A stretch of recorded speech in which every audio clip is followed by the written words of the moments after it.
to order the November 16th, 2022 meeting of the School Building Committee live from 1 Blue Fried Way. And this might be the first live meeting from this room. Is that correct, AACS? Yes, it is. You should use your hammer. What? You gotta use your hammer, make it official. There you go. Meeting is called to order. Okay, so for the record, the attendance is Dave Sawyer, Jason Parento, Jackie Romanicki, Jerry Freecott, Jay Allard, Kate Campbell, Terry DeSisto, Scott Domenici, Ed Stanton. Jeremy Gay is remote. Hi, Jeremy. Andrew Acosta, Gail Clark, and myself, so that constitutes a quorum. And we have Joe Milani and Craig Olson from KBA. We have Anjanette Kelso from Skanska, senior moment. We have Steve Johnson and Corey Wild and Allison Mullen from Consigli. Thank you. We need to approve the minutes from October 11th. Is there a motion? Move to approve the minutes from October the 12th. Okay. Sorry. With that correction? Is there a second, Terry? Second, yes, sir. Okay. Any discussion? All those in favor? Aye. Any opposed? Motion carries. Okay, Steve. Take it away. Construction update? Yes. Yep. So just a couple things ongoing inside the building. We wrapped up lighting control programming last week. So the designed lighting control is complete inside the building. The common areas stay on until about 8 p.m. and then they turn off, and then they're controlled by occupancy sensors.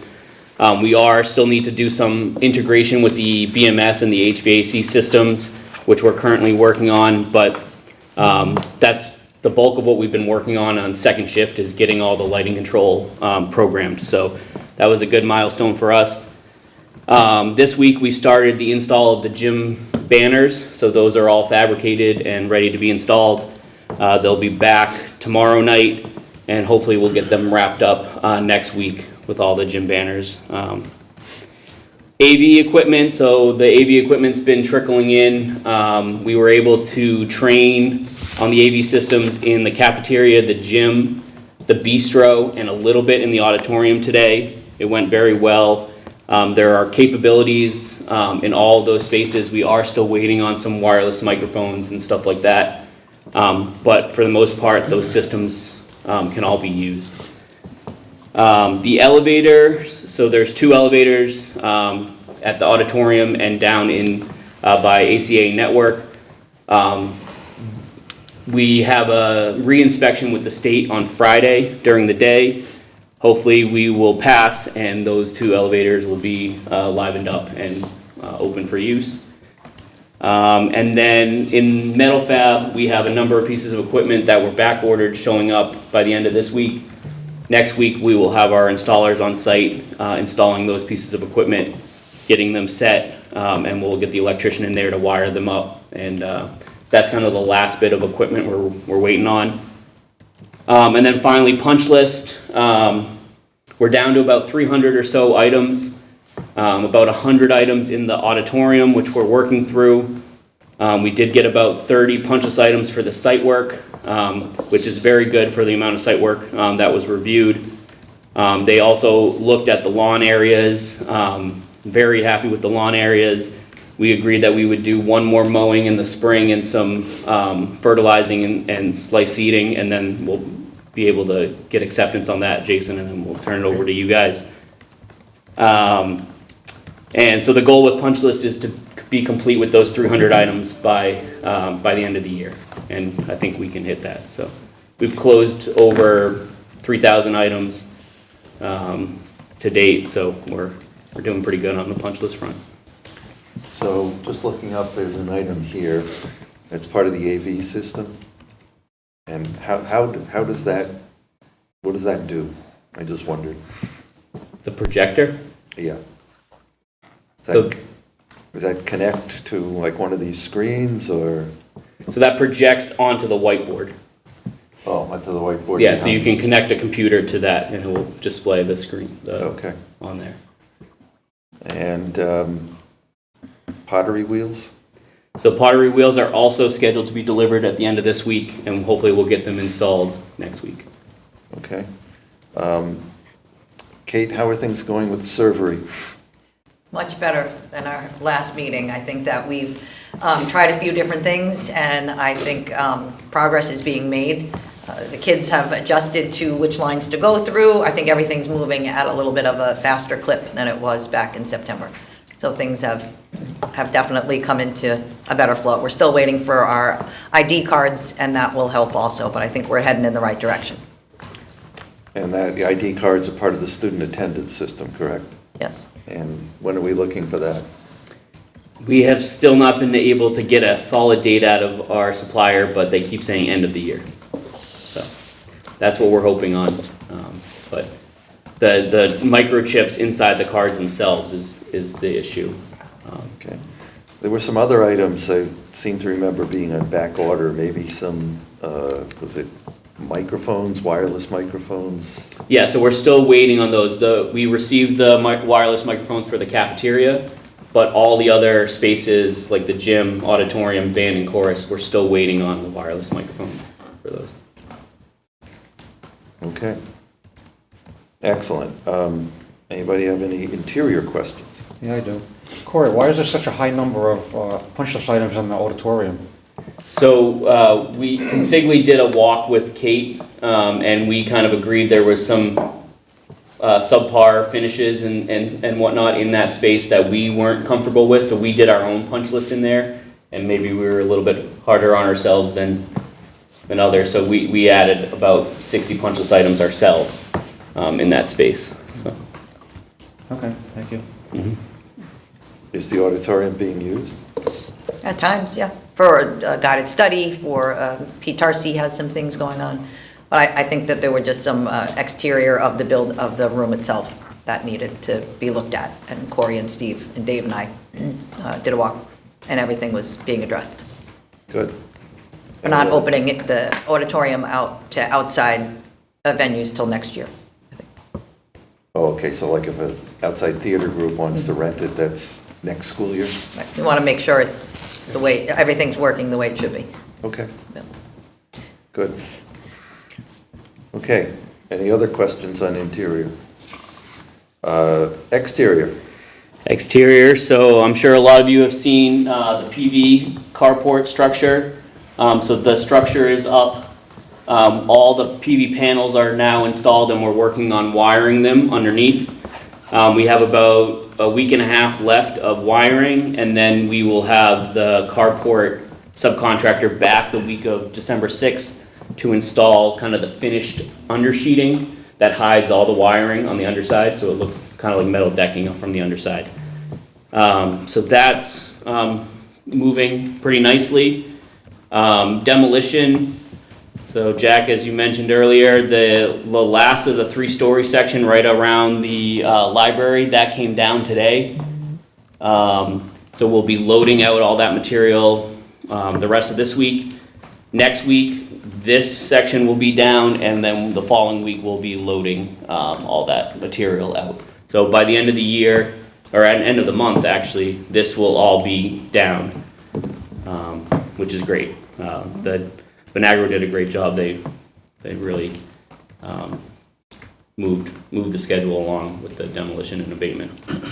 And you're gonna leave the old Blue Pride Way intact for your access for a while? Yeah, we're gonna leave it as long as possible. So this is actually the future soccer field right here. So we're gonna work our way kind of from Bushy to the front of Rathrum Willard with all the site work. So we'll start back here with the baseball fields and work our way, tennis courts, basketball courts, softball, and soccer. So we'll work our way out to the front. So we'll leave it as long as possible, which helps with tracking mud into the streets and stuff like that. So. Helping to not track. Not, you're correct, exactly. Okay. And then When will the new bus entrance be Yep. ready? So as you can see, we're currently, all this subgrade, the gray, is process fill. We are actively, installing that in lifts, compacting it. The surveyors have staked all the elevations, so we are scheduled to pave, the week of December 5th right now. It's kind of a little bit of a moving target, but that's kind of the week we're targeting paving. And we will most likely be turning over the bus loop the following week, the week of the 12th. We'll obviously work with Kate and her team to coordinate that. But there's line striping we need to do, some curbing that needs to get installed before we can fully turn it over for use. Bus loop and parking, correct. Yep. So the bus loop comes in off of this entrance here, comes all the way down and connects back to the bus loop. And so once we make that connection, we'll have to close off the Bushy entrance, and we will then bump our site fence out and around and take over the tennis courts, the Bushy lot, and then start demoing the tennis courts and starting our site work over there. Yeah, so I know we had a conversation this morning at our Wednesday meeting, and as I understand it, whenever the changeover comes, whether it's the 12th or some other date nearby, at that point, we will close off the Bushy entrance. So there will be notice. Kate will get it out as soon as it's coordinated with Consigli, but we want the public to know, the parents, the students, that you will be coming in from Rathbun Willard, coming up the north-south connector rather than coming in from Bushy Street. We will not have both entrances open at the same time. So we will make sure there's some signage put up, letting people know what the date is, and you'll do whatever your notification system is, correct? I will, Jack. Okay. So this kind of shows what our site fence or the construction limits will be. So that blue line will be the new site fence enclosure. We'll also have some satellite enclosures at the playground and at the maintenance addition. But there will be no more access off of Bushy once we turn that bus loop entrance over. Is there gonna be some parking there as a finished product? Yeah, so all of these are parking lots in here, Jerry. This, Okay. this, and in here. I don't know if you can see, yeah, you can see my mouse. And then this lot basically doubles in size and comes all the way out to here. There's another skinny lot. Further down. Yeah, right in here, there's another lot. But not, if you're asking where Bushy is right now, Right. no. Okay. Bushy becomes the tennis courts and the basketball. So our obligation under our zoning board permit is to maintain the 570-odd spaces that were on site before the project started. And we won't get up to the 700 spaces until a year from now or a year and a half from now? Right, yeah, so that lot we were just talking about, that's the long skinny one on the right-hand side, and a couple other smaller ones will be next year, next summer. I can't remember. That's currently where the farmer's market parking is, and we'll be taking all that over, so will they have access through, well, I guess what happens there? Is that the open question? And it's really not for this committee, but I'm sure some will have questions once Bushy is completely shut off. It's not a problem we have to worry about for about another 4 months, 6 months, April? 6, 7. Yeah. I was trying to remember what we were doing with them, if they, that's an issue they'll have to address or not.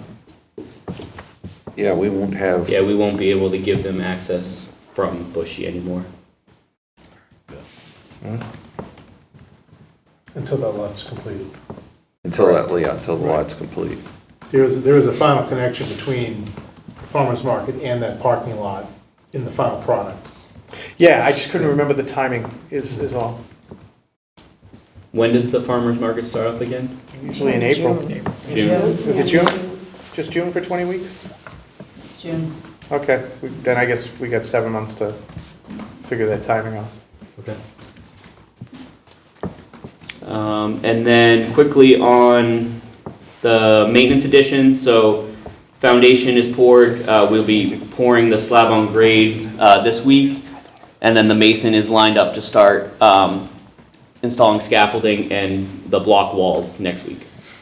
So we're still targeting end of the year to be able to complete that maintenance addition for Jason. So the New Year's Eve party that Jason's throwing will be. Looking forward to it, absolutely. And then the playground, so we've started installing the foundations of some of the playground equipment. All the playground equipment is on site. They're working. They've been out for about a week now, and they probably have 2 to 3 more weeks of installing the foundations. I know the landscape architect was on site today reviewing locations of some of the equipment, making sure the fall zones are accurate and within state guidelines and whatnot. So that's progressing nicely. What we brought up in the past, the rubber surfacing is weather dependent, so we're actively talking with our subcontractor just to review our options on what we can do to install it during the cold winter months. They need basically 2-3 days of 40 degrees and rising. So if we get lucky and have a week of warmer weather, we'll try to do it during then. If we can do some tenting and blow some heat into the area, we'll do that as well. So our goal is to get this done this year as well. Any questions on the exterior? Okay, I should note that Mary Ann Williams has joined us remotely, She can't hear us though. but that's okay. But she is. Semaphore Jackie. She's, and I should have said that our capital projects administrator, Jeremy Stoll, is also here, so just to make sure the record's correct. Okay, anything else you need to update us on? That is it for the construction update. Okay, then who's going to talk about the change log? Me. Let's skip to change order 26 first, then we'll come back to the log, if that's right. Whatever you want, Steve. Change order 26 has 4 GCRs. GCR 168, power and data for FF&E. This is mostly at the central office area, some added data drops and power per the owner request. That was $14,446.23. GCR 175, this was owner request. It was the sensory offices changing, the sensory rooms changing to offices. Per request of the owner, that was $15,399.60. GCR 178, miscellaneous electrical changes. This was a lot of different RFIs. It was a lot of breakers and GFCI ads. For instance, a nurse's office, there was a refrigerator, unit heater added in mechanical room, lights in piano storage, and then some breakers in the art room per the building inspector. That was $14,907.53. And then GCR 181 was added coffee grinders per owner request in culinary. This is power. We had to cut some of the tile in there as well. That was $10,103.21. Total $54,856.57. As always, these were vetted by Consigli, KBA, and Skanska. Okay, Corey, it says that you have the mic muted. Maybe that's why Mary Ann can't hear you? That's my mic muted so that you don't hear me talking and Anjanette talking. Okay. Okay. I had to unmute mine, that's why there's a little bit of an echo over here. She can hear now. Okay, so you're looking for a motion to approve, GCO 26. which consists of those 4. Okay. Second. Is there any discussion? All those in favor? Aye. Opposed? Motion carries. And then other potential changes being reviewed and fully vetted. 182 area refuge foam covers. So these keep getting hit accidentally. We think it's accidentally. We're not sure. So we're going to try and cover them, just trying to find the appropriate cover. That's around $6,500. 183, trash compactor disconnect revisions. So there's actually a compactor vendor under contract, so we had to relocate the disconnect. That is roughly $5,400. 184 is reduced attic stock, so subcontractor owned, turning over X number of boxes of ceiling tile, and Jason and his team decided that wasn't necessary, so there's a credit for that material now, roughly $20,000 for that. 185 CTE equipment revisions. So this was the metal fab shop, and then some future equipment, getting the electrical prepared for future equipment HVAC shop. Per Jeremy's request, that's roughly $16,200. CR 186 deleted fieldstone piers. These were at the entrance towards the football stadium, so not installing those, so there'll be a credit for that work, roughly $27,000 for that credit. 187 added switches for shop air filtration units. So these units are up high on the ceiling, and so is the on-off switch. So now we're adding an on-off switch at the ground level for easy access for $8,000. And then 188 kitchen hood sequence revisions. So we've talked about some of the gas issues at this meeting, I believe. It was determined that there's a link needed from the CO detector to the fans above the ovens, so that when they kick on, the CO2 sensor can kick the fan on. Right now, we have a temp solution. The fans are running 24/7, so this will reduce that so that it only goes on probably when they start up, because that's usually when most of the CO2 is emitted into the air. So that's roughly $8,000 as well. Looks like they're both the same number. It's an estimate right Oh, now, okay. order of magnitude. And a question on the telephones. Yes. Would you mention that they're getting knocked off? What is this? They're on the wall, and we believe students are accidentally hitting them, or backpacks are hitting them. So they're kind of, So is the new solution to make it more? just cover it. Oh, okay. We have to find a cover that's acceptable per code, per handicap code. It can only be so deep, and it's got to look halfway Like a decent cover as you build well. with a thermostat, basically. It's a mushroom paddle. Yeah. So So they won't, but you'll solve it and it won't keep. then so Yeah. would flip it up. Yeah. Emergency for the elevator. And then we do have one contingency transfer we'd like approval of. Sure, go right ahead. So GCT 071 is for asphalt escalation. To date, so when we buy this out with our subcontractors, it's based on the market cost of liquid asphalt. It's fairly common, and it did increase like everything else. So that was an add of $23,891. Again, this is at a contingency, not increasing the GMP. Steve, do you use the Mass DOT liquid asphalt prices for these adjustments, or how do you get to them? Is it mass, or is it, I think there's a national National. price, so it's not But it's mass. pegged to whatever index. Yes. Thanks. So this is gonna happen next year also? Potentially. It could flatten out and not increase, but there's a good chance there'll be some sort of increase. So yes, we'll revisit this again. Yeah, Because we do have it's written into significant- the contract, but it's also, there's an allowance set aside for these increases to pay them when they come up. So all of our annual bids on the city side outside of this project have escalation clauses for liquid asphalt, for Portland cement, this sort of thing. It's just what index you use to peg it to, but this is typical in our capital projects outside of the high school as well.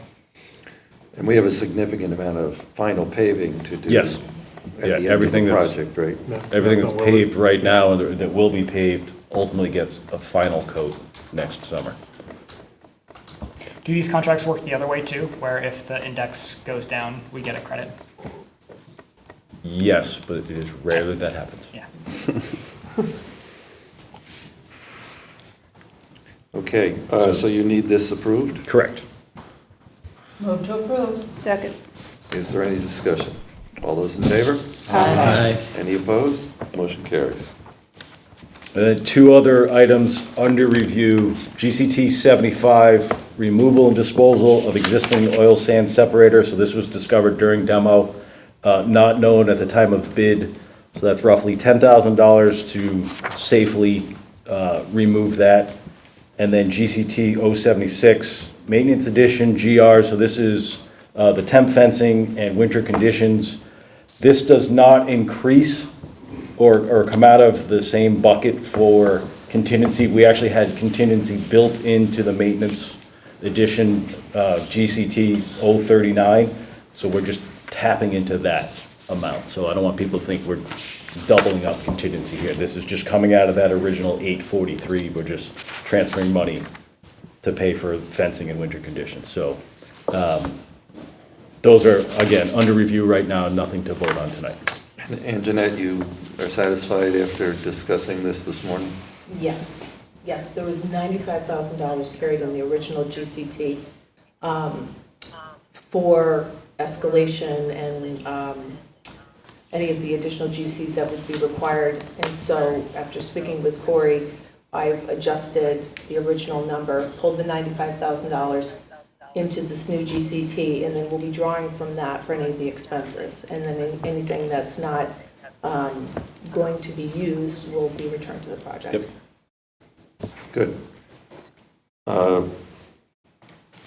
We have the allowance log in our package. Yeah, again, sound like a broken record every month, but the allowances continue to track as planned. We are trending to be at or under budget, and once again, we move things around as we need it, but it still stays under the umbrella, and no, does not look like we're gonna be going over. We're gonna take a good hard look at it after demo is complete. We have some allowances dedicated to unknowns, like the gas oil separator, or different things associated with demo, so once we're done with that, we might be able to move those over to the unspent pile. So the most important question of every meeting, on time and on budget. Yes and yes. Thank you. Jackie's going to put that on Facebook in half an hour or so. One other thing before I forget, Kate, the bistro is open now to the public? It is. And We have kind of modified hours right now. Chef was out for 2 days, but people have been in for lunch. We've got some different groups that are planned to come in for December. It's exciting. There's a positive energy down there. If you have time to come in for lunch, I am going to share in the family update the upcoming hours, so people know. is that 5 days a week? It is not 5 days a week. I think it's been Wednesday through Friday. Wednesday through Friday? I believe. Okay, great. Don't quote me on that, but I'll get it out in the family update.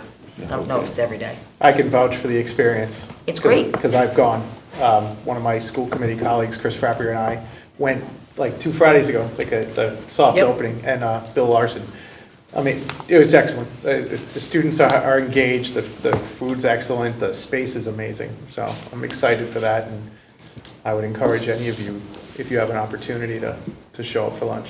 Actually, Jeremy's on here. He'll answer for us. Jeremy Gay. Bistro hours.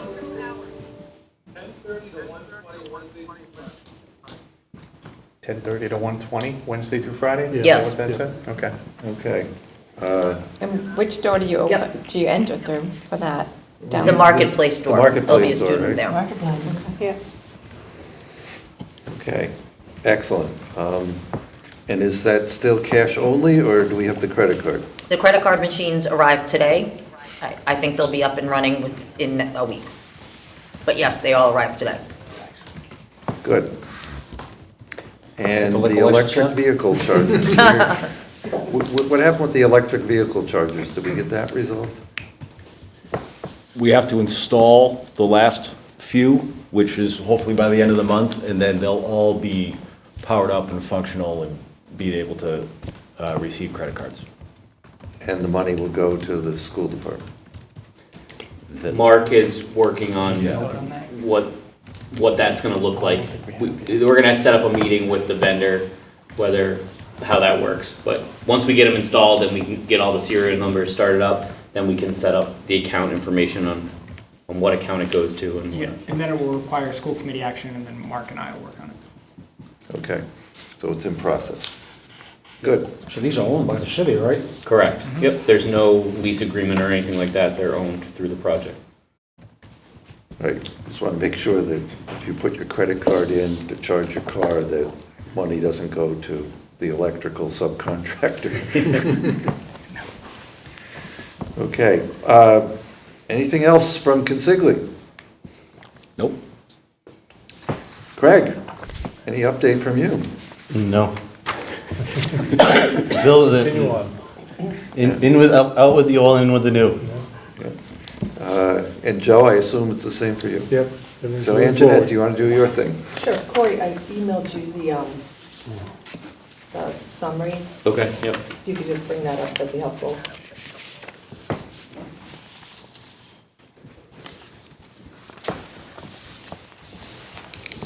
Steve, isn't there an outbuilding that's gonna be put up for the athletic fields? Yes.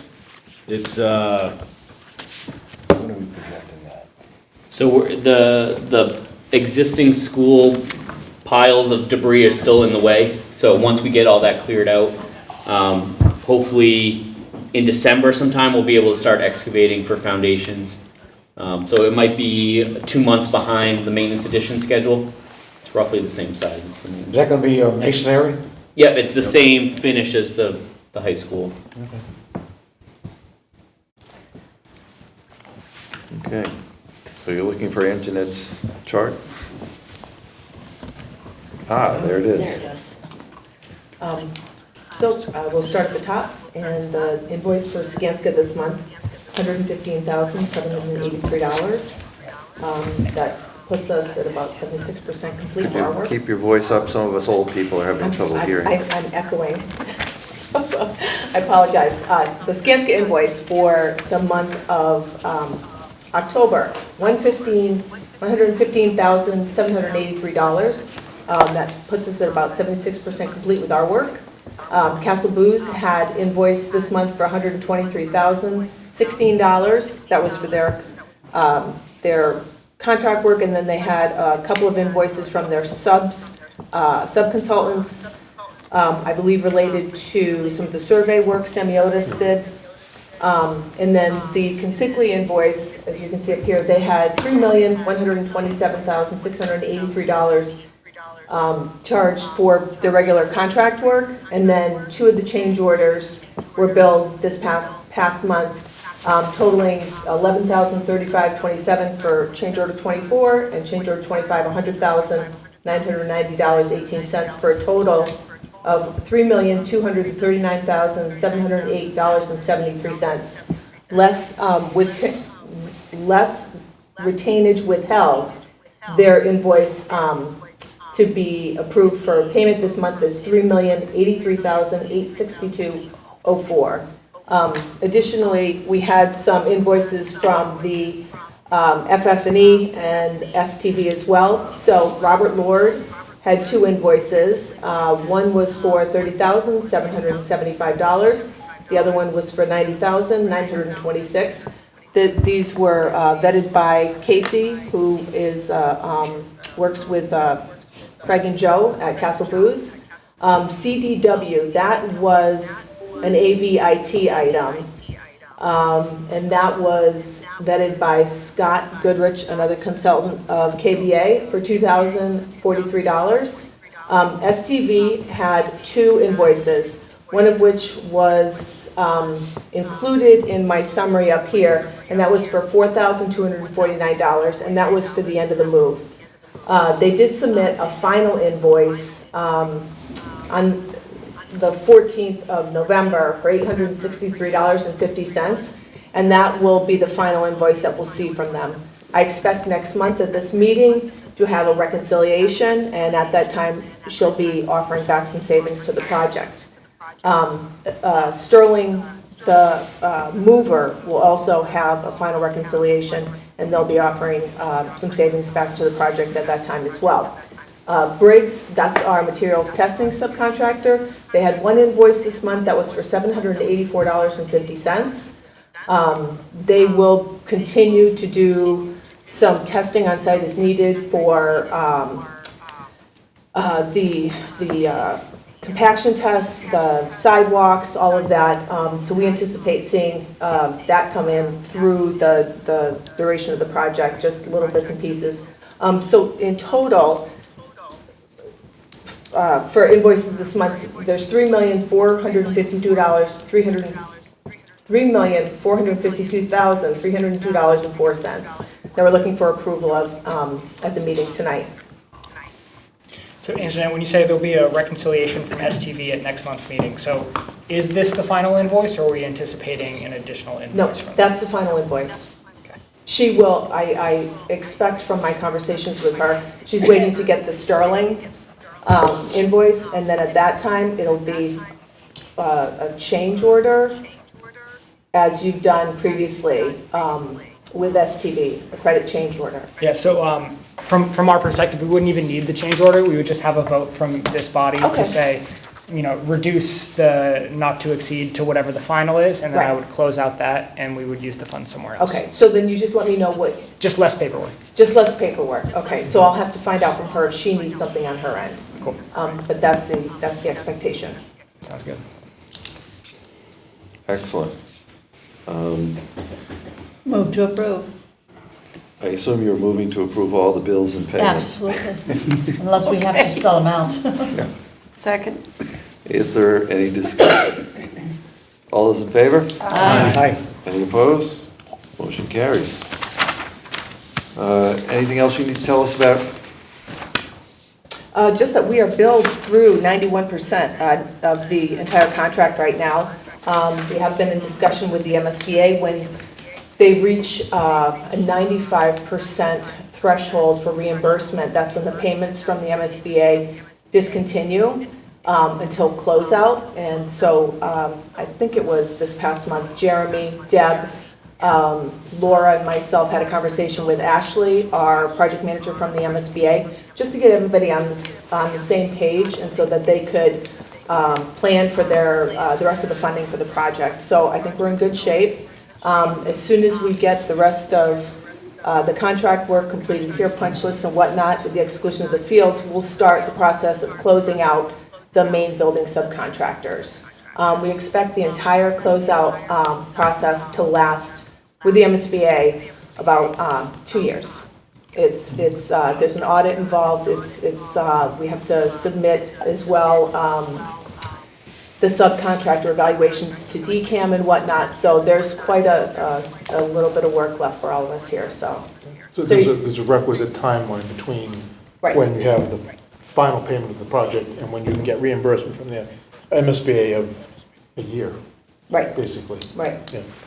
So there's going to be a lag with the last 5% reimbursement from MSBA for about a year after the project closes. That's just like the holdback we do on the contractor. Yeah, but it won't be coming when you close out the job. It'll come after the audit happens after a year. Yeah, and our treasurer and auditor are aware of that, and we're borrowing short term as a result. The invoices will still be coming in monthly, and you'll still have to pay the invoices. Yeah, you're just not Just the getting it back. reimbursement from the MSBA won't be, won't continue Which until is part of the reason you have to closeout. fund the job completely in the beginning. Right. Because you're not getting reimbursed completely until a year after the job's complete. And also, Ashley, our project manager from the MSBA, she'll be participating in the OAC meeting, I think on the 30th November as well. So Jeremy, if you have any additional questions or anything comes up where you want to ask anything specific, that would be an opportunity for you to do so. Okay. Is that your update? That's my update. Okay. Our next meeting is December 14th here. And then for next year, we looked at the calendar and realized that because of the way the calendar falls and because of the bill payment process, that if we stuck with the second Wednesday of the month, that we would end up having to move 6 of the meetings. So we made the administrative decision that we would just move it to the third Wednesday of the month for calendar year 2023. And that way, everybody can have some predictability, and they won't have to say, oh, is this a second Wednesday or a third Wednesday month? So therefore, January 18th is the January meeting, and if you want to mark your calendars ahead for the third Wednesday for all of 2023, you can do that if you so choose. I haven't done it. So I think that we are going to finish on time because the school committee needs this room at 6:30. But as always, I'll say, does anybody have anything else they wish to bring up? I guess I'll just close by saying that this has just been a tremendous team, and Skanska and KBA and Consigli and this group, the members of the administration, your teaching staff, it's truly been a fabulous team effort, and the fact that we're sitting here in this fabulous school with students participating every day, on time and on budget, I think is fabulous. And so thank you to everyone. Thank you. Great. So the clock on the wall says 6:11. Is there a motion to adjourn? Move to adjourn. All those in favor? Aye. We are adjourned.